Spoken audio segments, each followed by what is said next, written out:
नमस्कार। ये सोचना कितना कमाल का है ना, कि कैसे एक 6 साल का चंचल सा बच्चा देखते देखते कुछ ही सालों में एक समझदार 12 साल के बच्चे में बदल जाता है।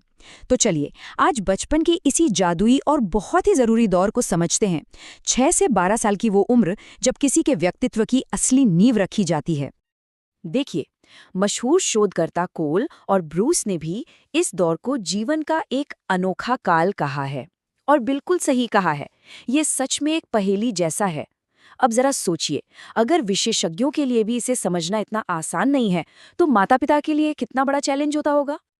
तो सवाल ये उठता है कि इस अनोखे काल में आखिर होता क्या है। एक बच्चे के दिमाग में, उसके शरीर के अंदर आखिर चल क्या रहा होता है, उसकी दुनिया कैसे बदल रही होती है और वो खुद को कैसे समझना शुरू करता है। तो आइए एक एक करके इन सभी बदलावों की परतों को खोलते हैं। देखिए, जैसे किसी भी मजबूत इमारत के लिए एक ठोस नींव चाहिए होती है, ठीक वैसे ही एक मजबूत व्यक्तित्व की शुरुआत भी एक ठोस बुनियाद से होती है। और बच्चों के लिए ये बुनियाद है उनका शरीर।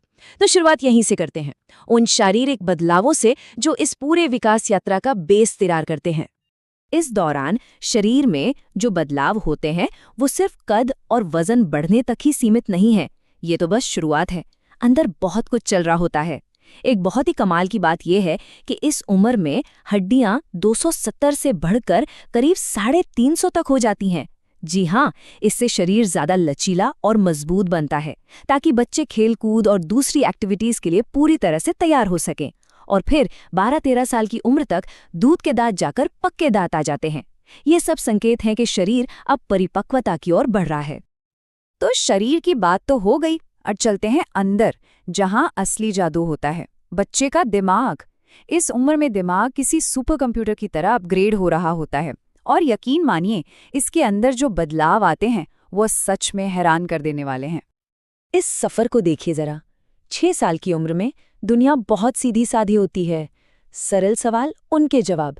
लेकिन बस कुछ ही साल बाद 12 की उम्र तक पहुंचते पहुंचते वही दिमाग असल दुनिया की समस्याओं को समझने लगता है, उनका विश्लेषण करने लगता है और यहाँ तक कि सलाह देने के काबिल भी हो जाता है।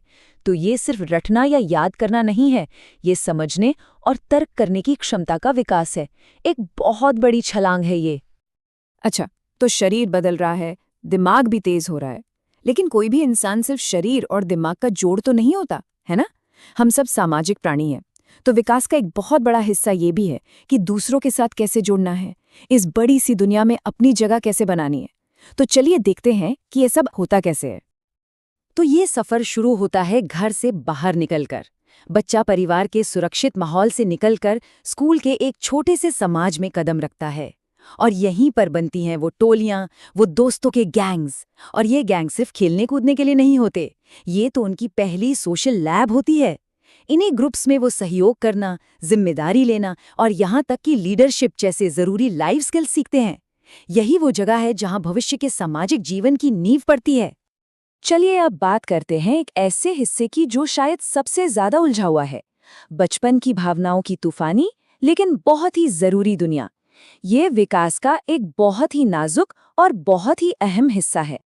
इस उम्र में भावनाएं किसी रोलर कोस्टर की तरह होती हैं, बहुत ज्यादा तेज, बहुत ज्यादा तीव्र। मतलब खुशी होगी तो आसमान तक पहुंचा देगी, और दुख होगा तो बहुत गहरा महसूस होगा। लेकिन सबसे दिलचस्प बात यह है कि ये तेज भावनाएं ज्यादा देर तक टिकती नहीं हैं, बिल्कुल किसी तूफान की तरह आती हैं और उतनी ही तेजी से चली भी जाती हैं। और इसी वजह से उनमें इतनी तेजी से बदलाव आता है। एक पल में खिलखिलाती हंसी तो अगले ही पल आंखों में आंसू। ये कोई भावनात्मक कच्चापन नहीं है, बल्कि ये तो विकास का एक बिल्कुल स्वाभाविक और जरूरी हिस्सा है। और इस इमोशनल मिक्सचर में सिर्फ खुशी या दुख नहीं होता, इसमें डर, ईर्ष्या, गुस्सा, जिज्ञासा जैसी कई कॉम्प्लेक्स भावनाएं भी शामिल होती हैं। अब देखिए, शुरुआत में तो बच्चे इन भावनाओं को सिर्फ रोकर या चिल्लाकर ही दिखा पाते हैं, लेकिन जैसे जैसे उनकी भाषा और समझ बढ़ती है, वो इन बड़ी बड़ी भावनाओं को नाम देना सीखते हैं और फिर उन्हें शब्दों के जरिए कंट्रोल करना भी सीखते हैं। ये परिपक्वता की तरफ एक बहुत बहुत बड़ा कदम होता है। तो सवाल ये है कि इन सारे बदलावों को, शारीरिक, मानसिक, सामाजिक, इन सबको आकार कौन देता है।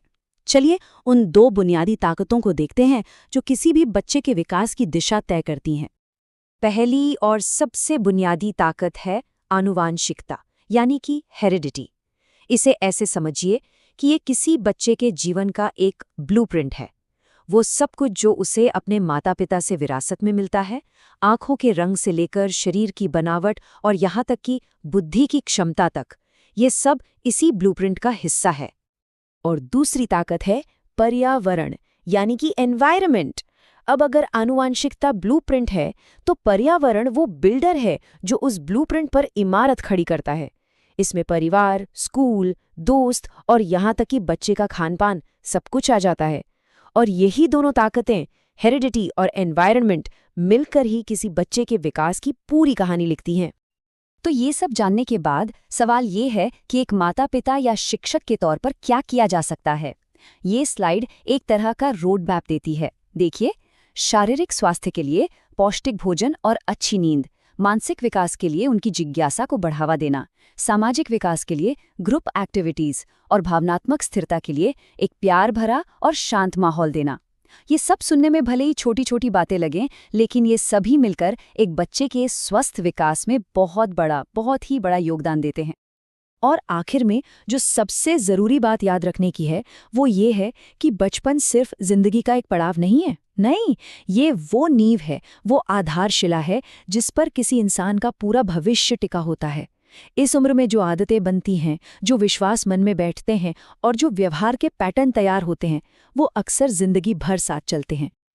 तो असली सवाल यही है, अगर बचपन ही व्यक्तित्व की नींव है, तो हम सब मिलकर ये कैसे पक्का करें कि ये नींव इतनी मजबूत बने कि उस पर एक शानदार और खुशहाल भविष्य की इमारत खड़ी हो सके। इस जरूरी विषय पर साथ में विचार करने के लिए शुक्रिया।